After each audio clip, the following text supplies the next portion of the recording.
Welcome back to the Ink Sink. I am Annie. I am here with Kaylee. How are you doing, sweetie? Girl, it's Sunday, It is. I am good. I'm doing my best. How about you? That's important. I mean, your best is step one. Yes. Michael Jordan would love if you would do your best more. In the immortal words of Michael Jordan. Do your best Do your more. best. Do more. I'm sure he said that. Probably at his time. At some point in his life. Do more better. God, that's my boss, probably. Just do more better. Do more better. I think that's every boss, especially right now. I mean, we've been talking about it, like how everybody keeps resigning. Yep. It's more of a plea than a directive. Just like, please do more, better. I can't. God, losing everybody. Thankfully, dropping like flies. Thankfully, we haven't had any new positions just leave. You're certainly moving in a direction. And it's not the direction that I lose my mind, hopefully. So, fingers crossed. Yes. This episode, we do have a main segment, and I do want to give a quick trigger warning. We are going to be talking about homophobia, transphobia, Nazism. We're talking about separating the art from the artist and using the famous examples. So if you don't really want to deal with that, feel free to jump off the recording after. Yeah, totally fair. It's a heavy topic, so. It is, yeah. And it's, I want to say it's especially potent right now, but I feel like it's, in fact, always potent, and that's depressing. We are prompted into this by some recent tweets, but also some kind of think pieces that have been going around. If you're active on Reddit, there's been another round of discussion on whether or not we should be reading H.P. Lovecraft lately. Orson Scott Card has not been in the news, but that's one that we've talked about on the podcast before. Dr. Seuss, Chanel, we can go into all of them really if we wanted to, but basically today we could go into the history of the new critics and separating the arts from the artist in general, but we think we're going to actually set that aside for now because that's a very large topic in and of itself, and instead of going into the history of it, we kind of just want to talk about the topic itself. The idea behind it and what it means and how we should approach art in general. Yeah. And then, in a secondary way, what are our obligations as consumers? So, do you want to get us started, Kaylee? So, I don't know if we published this episode or if it was one of the hidden reels, our secret scrolls. But we talked previously about Orson Scott Card. We did, and I think that might be just maybe a jump off point. Sure. So, if anybody doesn't know, he is not a good dude. He's racist, homophobic, extremely homophobic, extraordinarily homophobic. I went seeking out some of his quotes just so that I could clarify for myself what kind of person he was, and finding his homophobic statements was really disheartening for me, especially because Ender's Game, I don't know if you felt the same, but Ender's Game was, in my opinion, a story about people being people no matter how different they are from you. Yeah. And he apparently does not, I guess, practice what he preaches, and that was really sad to me. I think also because I had just discovered Ender's Game at the time, and Ender's Shadow, and falling in love with those characters in that story and that message, and being very, very, very sad. But yeah, so that was like a thing, and I think you and I knew each other at that point. We might have talked about it then and said, and you were like, well, yeah, as the elder statesman to my budding nerd at the time, you were like, well, so what we do is we don't buy directly new content from Orson Scott Card. Don't give them money. You don't give them money. Yeah, I mean, and it's kind of, we may be jumping ahead into kind of what should you do, but like I just think that the whole discussion of art and its stance as either separate or integrated with the artist and the person that created it, its creator. How do you think about it? Well, how you think about it informs what you're going to do. And so like there's so many ways to kind of approach this, because it's not like this is a new issue. Like historically there's always been shitty people, and sometimes those shitty people were artists. So they were writers or painters or musicians. Wagner was a vehement anti-Semite, and you can find some of that in like has influenced his work in ways that, you could still point to. It just wasn't as prevalent, or at least it wasn't as critically considered as bad at the time. Like, what is the idea of separating art from the artist? Just generally speaking, I'm not going to get into the history, but what does that mean? Well, the movement defined that initially when it came to be in the 20th century. as art should be able to stand on its own. The creator is dead, essentially. That's the idea. And that's obviously crap. Unfortunately, look at Frida Kahlo and look at Nina Simone. Their art comes directly from their personal experiences and their desire to draw attention to and incite feeling and provoke sentiment and thought about their struggles. That's just the way it is. And so, and across the entirety of human history, that's why art is created. The question then becomes, well, what about when the artist is not a good person, and how do you consume at that point?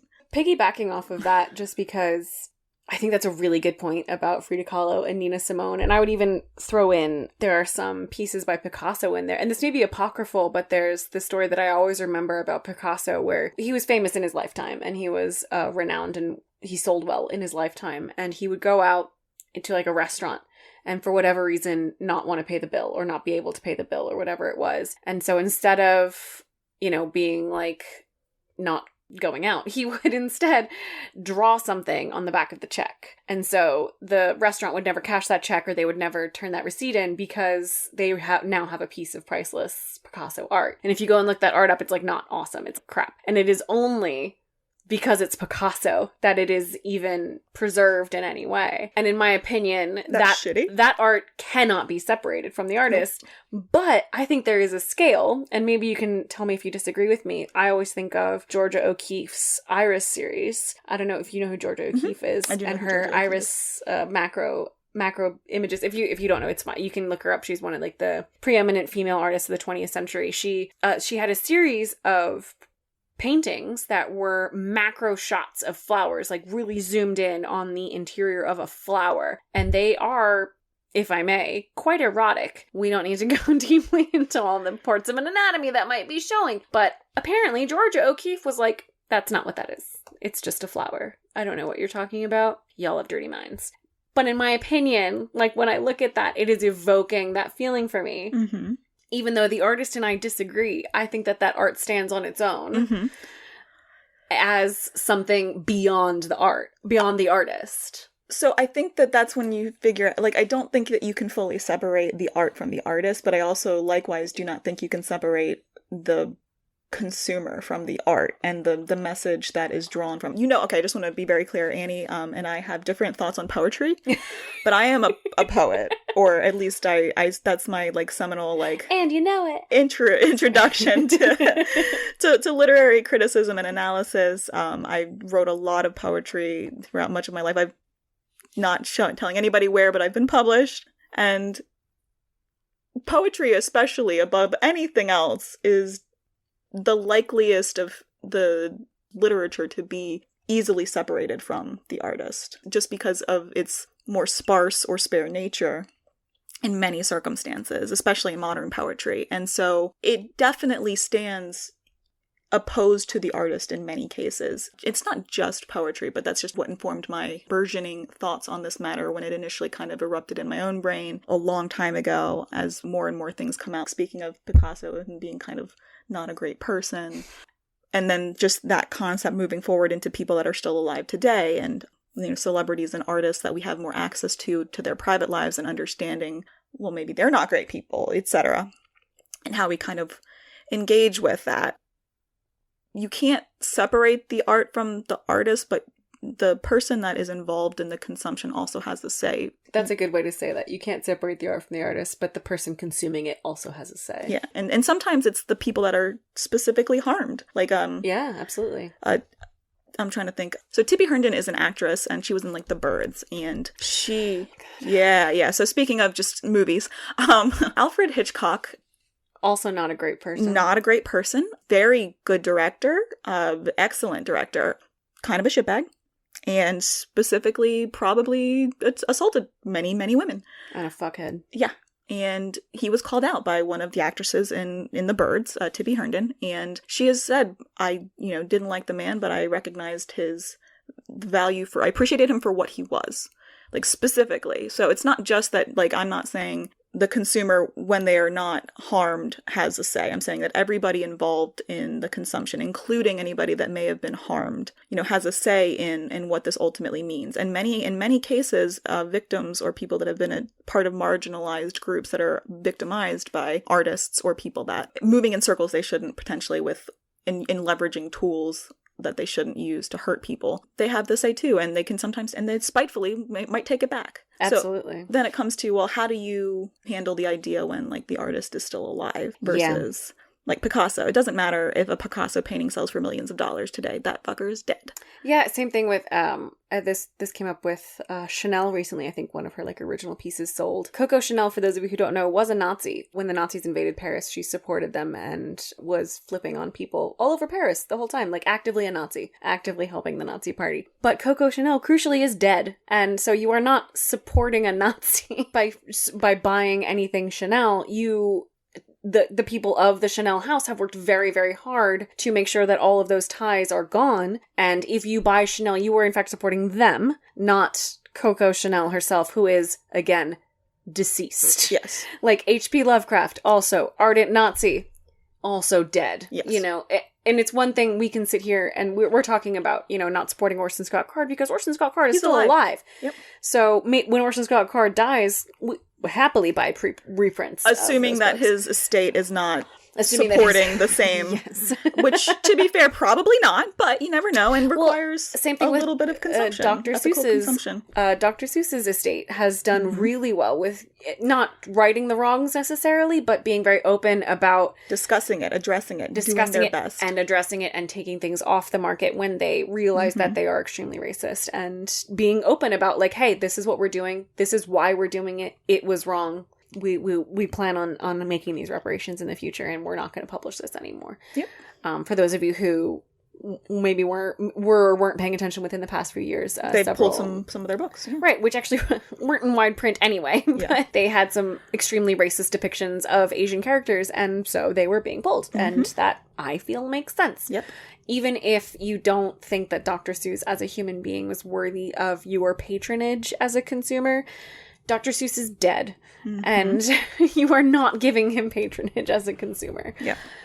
So that's kind of the easiest approach and the easiest part of this topic to answer. Is do we care about dead people? And the answer is no. We do not. Grief and art and everything is used. If it's looked at in a vacuum, i.e. nobody is consuming it, nobody's watching it, then it's nothing. It's about the human condition. It's a mirror. If nobody is looking into the mirror, then it's just dust. Yeah. It's formulated dust. It's got a chemical structure. I need you to get your poetry shit out of here, because that was really beautiful. Thank you. But yeah, so Annie, what are your thoughts on contemporary art and consuming when the artist is alive? Because we've talked about J.K. Rowling before. We have, and she was a seminal part of both of our childhoods. Agreed, yes. And I don't want to rehash all of the things that she said. We all know. We've been done now, guys. You know. If you don't know, Google is your friend. We're not gonna... The logic... I will just say that the logic that she uses to back up her assertions doesn't actually... It is not logic. ...hold water until she can give me a situation where anything that she is accusing people of having done actually happened. Then we can talk about it. But nothing that she is afraid of has happened, so... And not only that, it's just like... I don't know how else to put it. Yeah, not only that, guys, it's just... Again, I think I said this earlier, there are always, have been, and always will be bad people. Yes. Some of those bad people happen to be X, Y, or Z. Like, it's a matter of statistics. At some point, an industry or a thing that you are invested in is gonna have a shitty person. Yeah. As potentially someone very impactful or important in that industry. There's been several hundred, I should say, I'm sorry, increasingly more public discussions of the civil rights movement and how the male African-American figures were absolute shitheads to the female African-American figures in those movements. I mean, and not all of them, but of course not. Many very popular figures.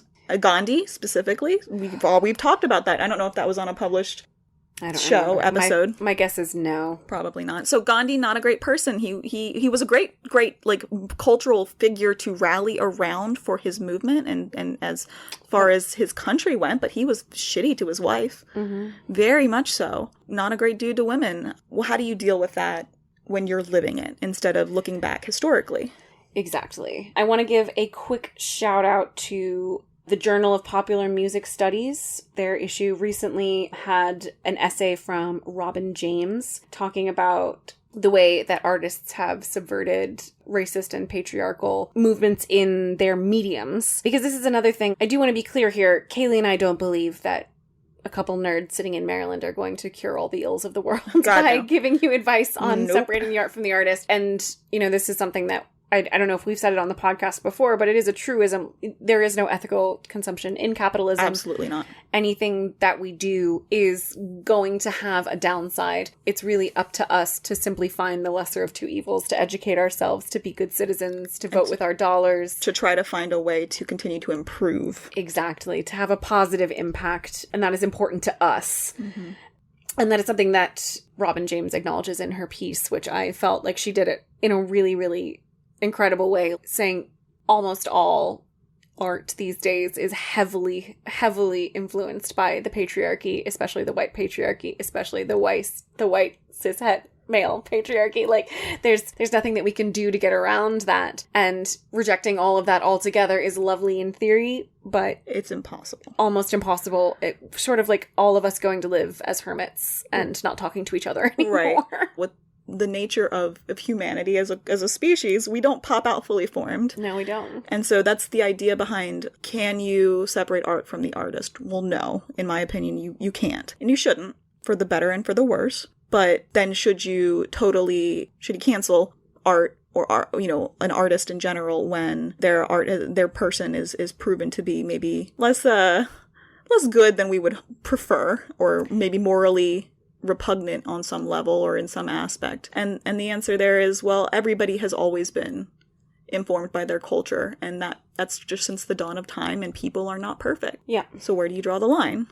And I also want to give a shout out to the journal Studies in American Humor. Philip Dean had a similar article in that one in the past few years talking about, well, theirs was specifically talking about Bill Cosby. And I do just want to make sure that we bring that up because, especially when we're talking about JKR and Bill Cosby, their opinions are JKR's opinion is objectively wrong. Bill Cosby's actions are objectively wrong. We're not gonna sit here and say, that it's shades of gray or anything like that. No. Especially because J.K. Rowling's platform is heavily influenced by her art, and as human beings who were a part of her platform back in the day. So disappointing. We, I think, have the right to be disappointed. Yep. I think it's important that we bring that up before we kind of go into how we vote with our dollars. Yeah, and that's the thing we've already kind of established. The best thing that you can do is to not... To reduce the amount of power that you give to the person. You could take back whatever meaning you want from it, 100%. But like I was talking to Alex, he didn't know about Orson Scott Card, my boyfriend. He was like, "Oh yeah, I was really excited to read this." I was like, "You can read it, baby. Just go to a secondhand bookstore." We do not recommend pirating. We don't recommend this podcast. Don't do that. Go to a secondhand bookstore. Order through the used section of Amazon.com, like the buy from other people section. Mm-hmm. Do not give these people money. Like, for example, there's the video game that's coming out. The Harry Potter MMO looked so cool, and then this all came out, and they're doing their best as part of the game to separate themselves from J.K. Rowling, but I just want to be very clear. Any proceeds from this game currently. Because she owns the characters in the story, so she is licensing those and getting money from that. Goes to her. And so you can't, I'm not going to buy it. I love IP. I'm a big nerd. I like nostalgia. I'm a big fan. Yeah. I would have been all about it. Yeah. But I can't do it. I can't. Especially when it's causing real harm. Again, that's one thing when we're talking about, people who are alive today, J.K. Rowling is actively lobbying. Causing harm. Actively lobbying the UK government to block trans women from getting access to healthcare. That is a genuine, concrete harm that she is doing in the world. And because she has money and a platform, these legislation movements are more likely to get passed because of her support. And that's horrible. So what can you do? I mean, we've said get things secondhand. Another thing, is wait. I mean, I don't know about you, Kaylee. I haven't been to the movie theater in a long time, and I feel like a lot of us are now getting a crash course and just waiting for something to come to streaming. And you can apply that to pretty much anything. I mean, eventually something's going to come up for sale for $1 on Steam. You can get your, you know what I mean? As again, give that person as minimal, if as not you zero, possibly can, yeah. $0 or views or clicks or whatever is their revenue stream. Because again, it could be, we were talking about clickbait earlier, that's a thing in modern society. Yeah. Traffic is sometimes the coin of the day that kind of really, you know, drives a person's power base. Just don't indulge in it to the best of your ability. And if you want something, like if you're interested in, for me, like a game or something, go back and like, if I'm interested in playing a Harry Potter game until I can find a way that makes me comfortable engaging with like the new MMO, if I ever do. There are many wizard-based MMOs. There are Harry Potter Lego games that are like less shitty that I already own. Destroying something that I already have does nothing to injure or in some way take back power from J.K. Rowling. Like she's got my money from the books that I purchased when I was a kid, and we can't reverse that. Yeah, like you can't, and it's tragic and shitty and awful, you know, how she's choosing to use her platform and her power.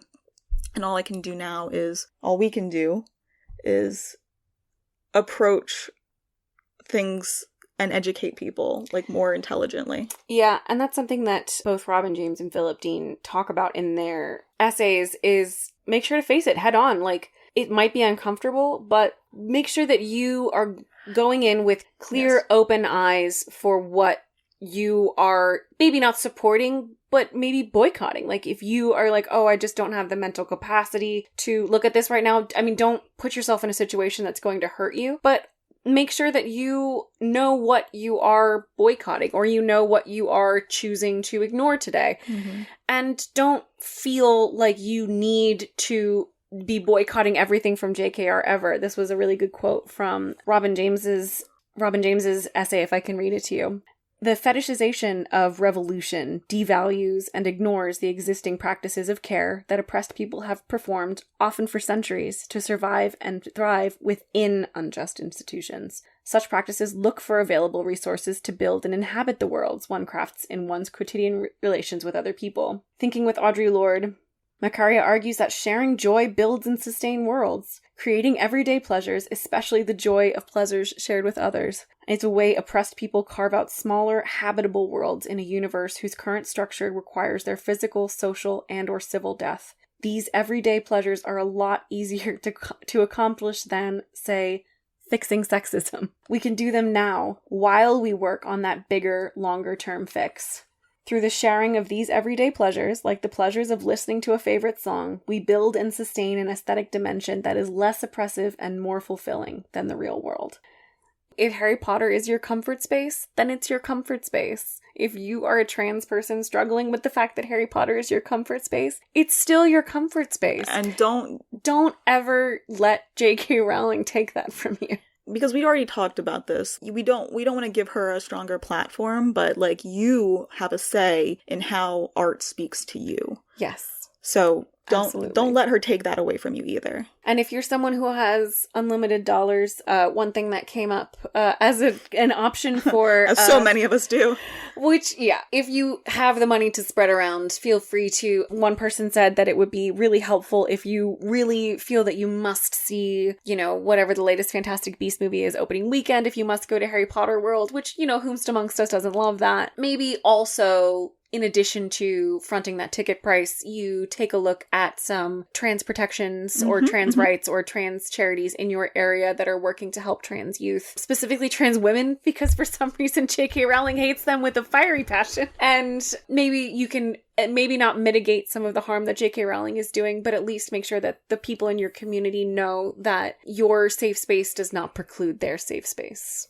100% agreed. Speaking of J.K. Rowling and Harry Potter World, it's not like she was like when she was signing the contract with Universal that they made a massive multi-million-dollar construction on, that she was going to be like massive transphobe. I guarantee that never came up in her negotiations with Universal Studios. What are they supposed to do now?